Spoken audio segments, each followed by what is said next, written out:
Welcome back to the Hodgepodge Lifestyle. It's me again here, Ram Yusho, and I'm looking quite bad because I'm working from home. Well, wala naman nagbago doon because with my job, I work from home dahil reporter ako outside the country of Australia. So, gonna be updating you on what's happening here in my city, which is Quezon City for those who don't know yet. And I hope that you guys are safe and fine at home since there's this coronavirus outbreak going on around the world. So I'm hoping that you guys are safe and fine and not going crazy staying inside the house because it's for the best para hindi din ma-spread yung virus even more. So yun, okay, story time. Actually, I'm supposed to release a travel vlog because I still have a couple of more vlogs from my previous travel to Boracay, but I think it's more timely to do a vlog about the situation here, about the coronavirus, and yes. Okay, so guys, gulo na itsura ko, pasensya na. Hindi kasi, lumabas kasi ako agad sa bahay. After work, yun nga, sa news, meron ng wider community quarantine to be implemented in Luzon. So, as of now, hindi pa sinasabi when it will take effect, but the President or si Panelo will be issuing a statement later. So probably tonight yan. Time check, it's 5:30. So I got out of the house because I still have laundry that I have to get just in case mamaya pati laundry shops magsara kasi as of yesterday or today, some shops have closed. Well, except dun sa mga pharmacy, groceries, banks, but yun, currently, what I'm seeing outside is maraming sasakyan compared to yesterday, which is a Sunday. It feels like people are, dumi ng aking dashboard, people are trying to rush to go home. I feel bad for the commuters because obviously mukhang matagal na yung iba naghihintay and nakakumpul sila. And parang wala masyado yatang masakyan. What I've noticed is that there are more lines sa mga banks. I just went to BPI to withdraw some money after the laundry. So yun, may mga pila sa bangko compared to the previous days before the quarantine. Some people are walking, yung iba nagbabike, naghahantay ng masasakyan. Traffic today. So, yun ang difference between yesterday and today. Today marks the second day of the quarantine time in Manila. So, if they're going to implement a Luzon wider community quarantine, we'll see later kung anong sasabihin ng government, what's gonna be implemented, what will be shut down, because what happened earlier wasn't good. Hindi na-maintain social distancing sa mga borders, and it's so saddening to see what's happening. A lot of commuters nagkukumpulan just to ride a bus, ride a train, cross the yun. So parang it's physically a bit chaotic and it feels quite, I don't know.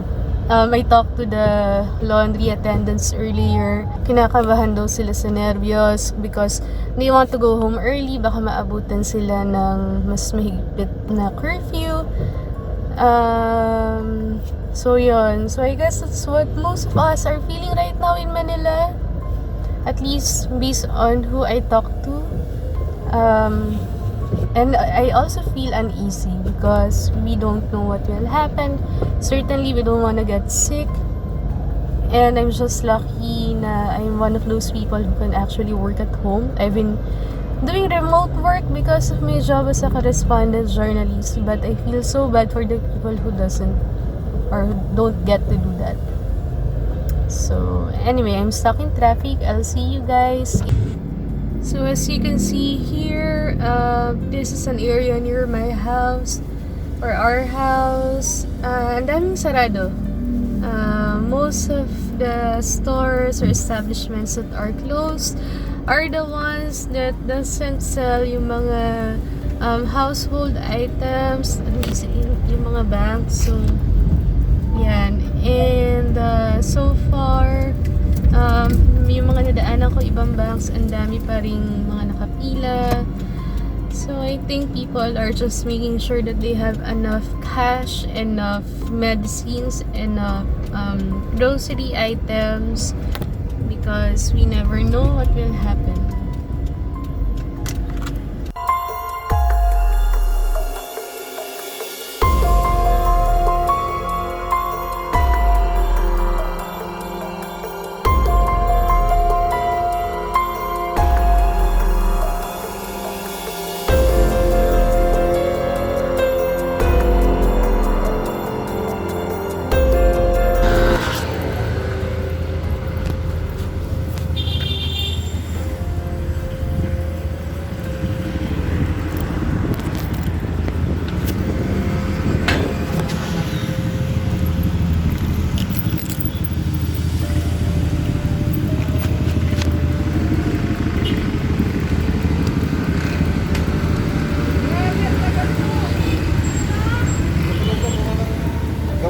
Senior, regular, grocery, walang ng pila. Senior.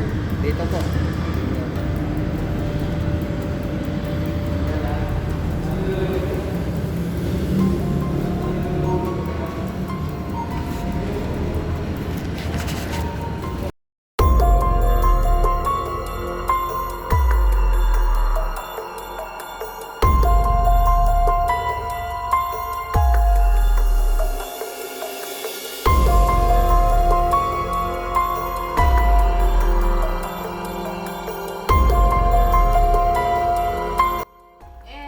Yesterday, after work, I went out because there was a press con. Hindi ko na pinakinggan masyado yung press con before I left. But basically, yung gist of it is that nag-implement ng enhanced community quarantine in my city. So, there are a couple of barangays, I think 2, yung Tandang Sora and Kalusugan, na in-implement yon, which means that nobody can go out of their houses due to the quarantine. So what I did was I went out to go to the grocery and the drugstore to make sure that we have enough at home, just in case lang naman na in the next few days, I hope not, na i-total lockdown din tong area namin. But I'm hoping not. And so far this morning when I woke up and saw the news, hindi pa naman. So anyway, ang nangyari kahapon is that I went to one of the big groceries here in my area. Thankfully, the parking is okay. I was able to get a parking slot agad because the last time that we tried to do our grocery shopping doon, wala nang parking, so we had to go to I think around 3 supermarkets before we were able to do some shopping. So upon entering, there was a line outside the building. pinapractice nila yung social distancing, which is so good, and it was quite organized. When you enter the area, the guard checks the temperature. So when we did, we waited a couple of minutes. It was fast for them to let a couple of people go in the grocery. I think it's a good way so that people don't end up clustering inside, which should be avoided, yung crowded spaces, kasi nga the virus can transmit easily from one person to the other when you cough or when you sneeze. So, one thing happened to me that was quite, I don't know, I felt weirded out. Well, I guess, actually, my template. But kasi nga, since I do vlogs and I also do reports and news, although for international media, I took some videos and photos. And then, I don't know how the guards saw me because the guards inside the supermarket, hindi sila malapit sa akin. And one of them approached me saying that, "Ma'am, you can take videos, you can take pictures yung sinabi niya. Can you remove or delete the photo that you took?" So I did naman. She was nice about it, pero medyo syempre nakakahiya na parang okay. So I told her I work in media, but okay, I'm gonna delete it. So basically, the vibe inside the supermarket is quite stressful. Although I'm very, very thankful that it's super organized and it was far less chaotic than the first grocery run that we did. During the first few days that the community quarantine was declared by the government here in the Philippines. So I went in, I got everything that I needed. There were no eggs left. The rice were quite low. Toilet paper, for those na mahilig sa toilet paper, marami pa naman. Basically hindi ako nakabili ng eggs. So yung rice nakabili ako, but just the one that were sold not in packs. How do you say that? Yung tinatakal, yun na yung natira. Tapos sardines were a bit running low, the corned beef. They're trying to stock it up. Pero siguro sa dami nga rin ng bumibili. And wala pa dumarating na supply. Yun yung mga napansin kong kulang. And also yung pancake. I was surprised with the pancake. So bagay, that makes sense. Kasi it's fast to cook pancakes at home. So bibili nga naman talaga yun ng mas marami. And then, alcohol, totally no alcohol na. And at the cashier, nung nagbabayad na ako, the lines were short because siguro nga dahil controlled yung pasok ng tao. And then, napansin ko, less din yung workers, yung baggers. Yung cashiers kompleto, pero yung baggers parang mas onte. Kasi dun sa napilahan ko, walang naglalagay ng grocery sa bag. But, naawa ako dun sa kay ate because she seems super tired. I can imagine working the entire day. You're worried, then you have to work, you're underpaid. I helped her na lang to put all the groceries inside the bags para faster din yung process.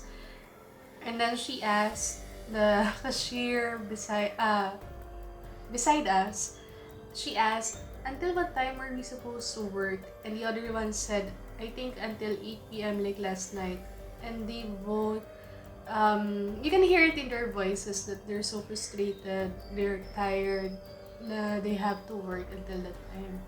So I feel really bad for them, but I want to thank them also for working, because it's not easy to work in such a situation na hindi mo alam pwede kang magkasakit anytime.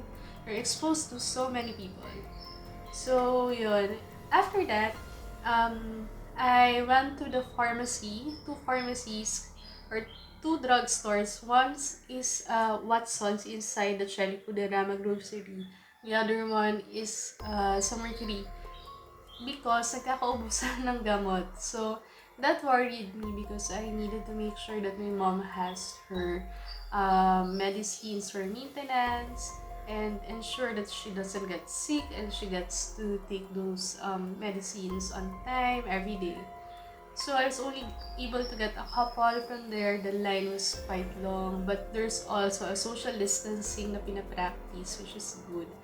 Um, while I was lining up for medicine, behind me was a nurse, and we talked a bit. And she said that she's working for one of the bigger hospitals in Manila, and she's quite frustrated that she doesn't want to go to work anymore because of the health hazard and the fact that there are no public transportation that she can ride. So that was making it hard for her and her colleagues na mga nurses or doctors in the hospital. So that's one of the issues in Manila that we're facing because they halted all sorts of transportation, basta public transportation. Private vehicles can still go as long as I can still use private transportation as long as you are going to the grocery, get gas, get medicines, basta yung mga essentials na gagawin. Yung work that we do as reporters, it's not easy in times like this because every day we have to make sure that our news are factual, we have to get our sources. But every day writing about it, seeing what's happening out there, what's happening in other countries, reading about them, it's very overwhelming because it triggers your emotions. But we have to make sure that we stay, how do you say that, unemotional, because we have to make sure that what we're reporting are correct and factual. And we just have to do it every day. So I'm just happy in a sense that this work is my passion. This work is my vocation as a journalist to be able to deliver the news.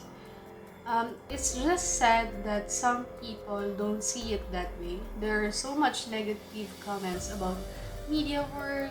Yes, I do know that there are some people who are reporting, spreading fake news, but not all journalists are like that. From my experience, from my training, you have to make sure you have a strong morality, a strong sense of delivering the right news, the factual news, you verify your sources, and we try our best. So I hope that some people who see us in a bad light, thinking that all we do is to spread lies or bad news or fake news, I hope that you also see that our efforts, the amount of stress that we get is that much.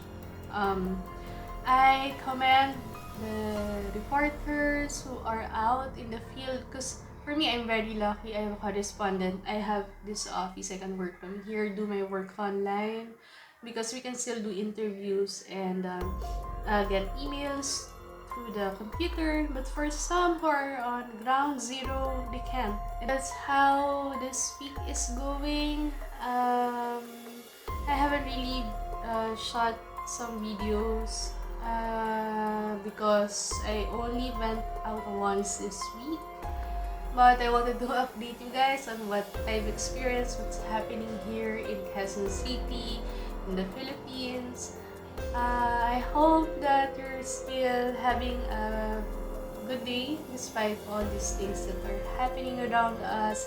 And let's just pray and try to stay positive. All this will soon be over, hopefully. And as always, thank you for watching.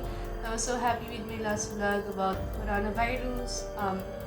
I've had more views than the usual. And for those who have subscribed, I hope that you will continue to watch my vlog. And I'm hoping that for the next few months, it won't be about this anymore. It will be good things, travel, food, back to the usual lifestyle vlogs that I'm doing. I'm gonna be releasing still those back or already shot videos that I have on lifestyle.